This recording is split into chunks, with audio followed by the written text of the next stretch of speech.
Iran में अब भी हालात बहुत ज्यादा तनावपूर्ण है। ईरान ने इजरायल पर मिसाइलें यहां पर दागी हैं। अब इजरायल पर यह अटैक ईरान की ओर से किया गया। पूरे इजरायल में युद्ध का सायरन इस वक्त बज रहा है। लोगों को सुरक्षित ठिकानों पर जाने के लिए कह दिया गया है। बड़ी संख्या में मिसाइलें इजरायल की ओर बढ़ी हैं। ईरान की तरफ से मिसाइलें यहां पर दागी गई हैं। ईरान ने इजरायल पर यह हमले यहां पर किए हैं। देखिए, कुछ देर पहले हमने खबर आपको बताई थी कि इजरायल ने ईरान पर हमला किया। अब ईरान बदला यहां पर ले रहा है। खामनेई की मौत के बाद देखिए यही कहा जा रहा था, इतना चुप तो बैठेगा नहीं। और जिस बात के डींगे यहां पर लगातार हांकी जा रही थी ईरान की ओर से कि उसके बाद जखीरा है मिसाइलों का, उन मिसाइलों का वो इस्तेमाल क्यों नहीं कर रहा था, एक बहुत बड़ा प्रश्न ये था। लेकिन अब उनका इस्तेमाल करता हुआ यहां पर दिख रहा है ईरान। देखिए, थोड़ी देर में इजरायल पहुंच जाएंगी। तमाम मिसाइलें जो उसकी ओर से दागी यहां पर किया जाए और ऐसे में बड़े हमले, अभी कुछ देर में तस्वीरें भी आपसे सामने आने लगेंगी, वो भी हम आप तक पहुंचाएंगे न्यूज़ 18 इंडिया पर। पूरी अपडेट लगातार हम आपको यहां पर दे रहे हैं और सारे एक्सपर्ट से बात भी कर रहे हैं कि आगे क्या हो सकता है। देखिए, ये बहस इसलिए ज्यादा जरूरी है क्योंकि पूरे विश्व पर इसका असर पड़ेगा। जब भी दो देश लड़ते हैं तो पूरे विश्व पर यह असर यहां पर पड़ता है।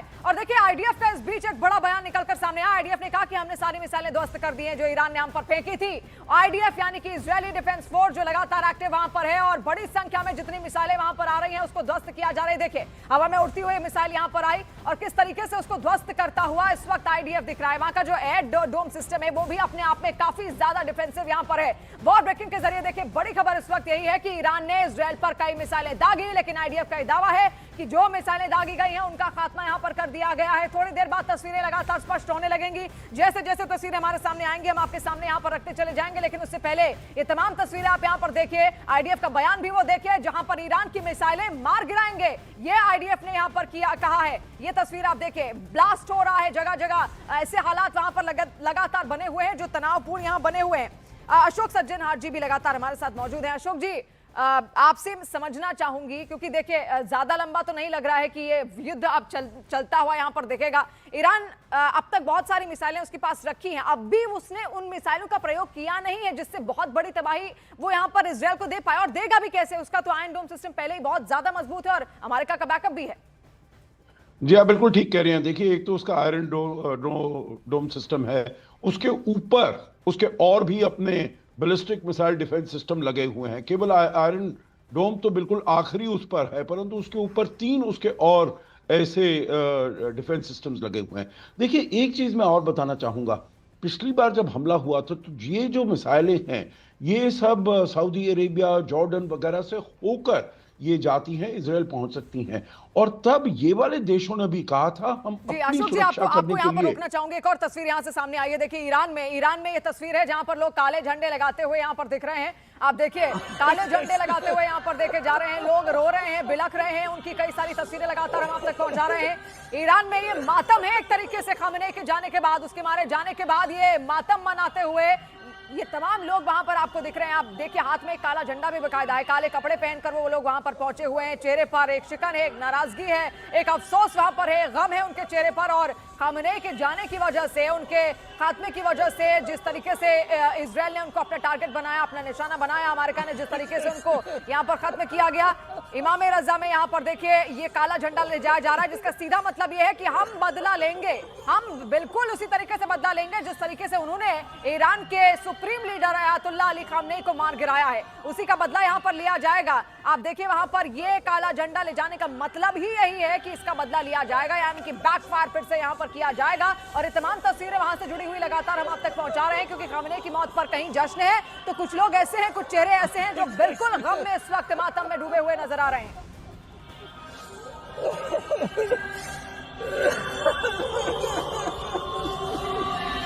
और देखिए, बड़ी खबर इस वक्त लगातार वॉर ब्रेकिंग के जरिए न्यूज रूम से हम आप तक पहुंचा रहे हैं। न्यूज़ 18 इंडिया पर ये महाकवरेज लगातार आप देख रहे हैं, सारे गेस्ट हमारे साथ मौजूद हैं। इस बीच ये बड़ी खबर, मशहद के इमाम रेजा में ये झंडा बदल दिया गया है। इमाम रेजा में काला झंडा लगाया गया। काले झंडे का मतलब ही यही है कि बदला लिया जाएगा, किसी भी तरीके से लिया जाएगा, इंतकाम लिया जाएगा और किसी भी तरीके से किसी भी हद तक जाकर लिया जाएगा, उसका ये संदेश देते हुए और अपना मातम भी जाहिर करते हुए लोग वहां पर दिख रहे हैं।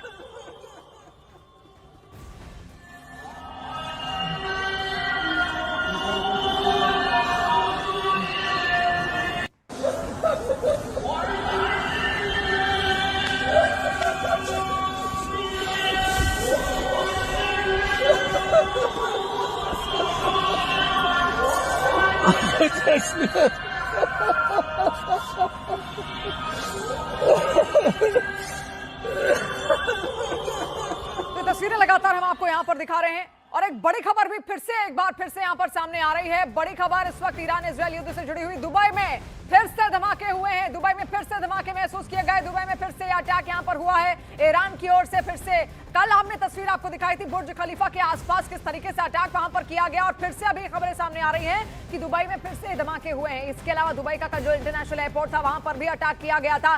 कई भारतीय अभी वहां पर फंसे हुए हैं जिनको निकालने का काम लगातार भारतीय सरकार की ओर से किया जा रहा है। और अभी ये खबर सामने आ रही है कि दुबई में फिर से अटैक हुआ है। कौन कौन से इलाके, कुछ देर में जैसे जैसे डिटेल्स हमारे सामने आती जाएंगी हम आप तक शेयर करते रहेंगे। लेकिन ये खबर अभी यहाँ पर देखिए, तस्वीर आप देखिए, काला धुआं उठता हुआ दिख रहा है। रिहायशी इलाके हैं, तमाम रिहायशी इलाके हैं जो इस वक्त वहां पर आप देख रहे हैं। वहीं पर यह अटैक किया गया है। दुबई में फिर से ये धमाके महसूस किए गए, दुबई में फिर से ईरान की ओर से अटैक वहां पर किया गया। और दुबई देखिए बार बार ये कहता आया है कि पहले तो उसने कहा कि शांति बरतनी चाहिए, लेकिन जब ये वो कोई भी नहीं माना तो उसकी ओर से सीधे कहा गया कि हम भी बदला यहां पर ले सकते हैं। और ऐसे में देखिए वहां पर अमेरिकी मिलिट्री बेस भी इस वक्त मौजूद है, उनको भी टारगेट करने की कोशिश ईरान बार बार कर रहा है। जिस मिसाइलों का वो जिक्र कर रहा था उन्हीं मिसाइलों का इस्तेमाल करता हुआ यहां पर दिख रहा है। सबसे ज्यादा भारी मात्रा में ईरान के पास अगर कुछ है तो ड्रोन्स हैं, इसके अलावा बैलिस्टिक मिसाइलें हैं जिसको बनाने के लिए वो जाना जाता है। कहा जाता है कि वहां पर एक एक महीने में वो हजार बैलिस्टिक मिसाइलें तैयार कर सकते हैं, मैन्युफैक्चर कर सकते हैं, इतनी क्षमता उनके पास है।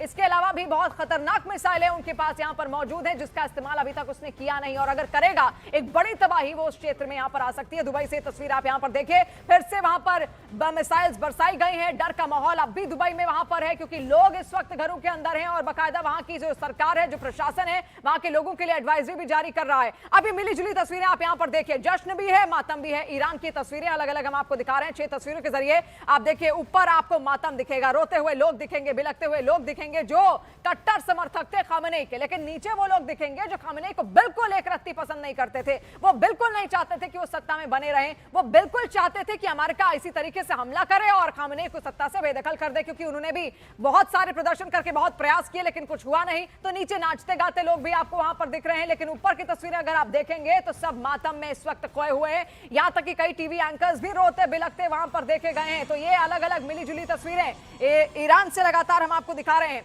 कई सारे सहयोगी हमारे साथ और हमारे सहयोगी शैलेंद्र वांगू भी हमारे साथ यहाँ पर जुड़े हुए हैं, कई सारे गेस्ट भी लगातार हमारे साथ है। डिस्कशन भी देखिए करना बहुत ज्यादा जरूरी यहाँ पर है।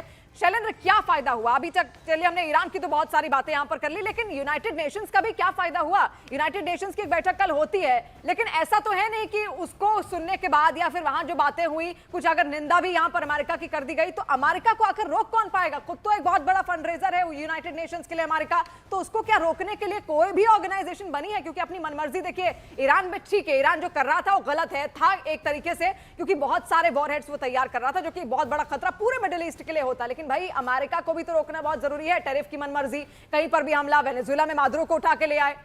एक मैं आपसे पूछूंगी अभी ये सवाल, लेकिन देखिए बड़ी खबर फिर से आ रही है तेल अवीव में, जहां पर युद्ध का सायरन इस वक्त बजा है। तेल अवीव से खबर इस वक्त युद्ध के सायरन वहां पर बजे हैं और ऐसे में लोगों को आगाह किया जा रहा है, यानी कि अटैक हो सकता है, हमला हो सकता है या हमला वहां पर हो चुका है, उसके बाद ये सायरन वहां पर बजाए गए हैं। आप देखिए तेल अवीव भी लगातार ईरान के निशाने पर यहां पर है। कल भी वहां पर कई हमले किए गए थे, वहां पर जितने एयरपोर्ट्स थे उनको बंद कर दिया गया था, फ्लाइट्स रद्द कर दी गई थी। और अभी ये खबर सामने आ रही है तेल अवीव से लोग बंकरों की तरफ भागते हुए नजर आए हैं। वहां पर लोग बंकर्स में छिप रहे हैं, खुद को महफूज रखने की कोशिश में है। युद्ध का सायरन वहां पर बज चुका है, वो तस्वीर भी हम आपको यहां पर दिखाएंगे। तेल अवीव में आप देखिए युद्ध का सायरन किस तरीके से बजा, लोग भागे और अपनी जान बचाने के लिए भागे हैं और बाकायदा वहां पर एडवाइजरी भी लोगों के लिए जारी की जा चुकी है कि आप सुरक्षित ठिकानों को ढूंढ लीजिए, वहां पर छिप जाइए। तो कई लोग बंकरों की तरफ भी भागते हुए यहां पर नजर आए हैं। तेल अवीव में युद्ध का सायरन बजा है। शैलेंद्र, मैं चाहूंगी अब इसी के साथ अब अपनी बात भी यहां पर पूरी कीजिए कि यूएन का फायदा क्या हुआ?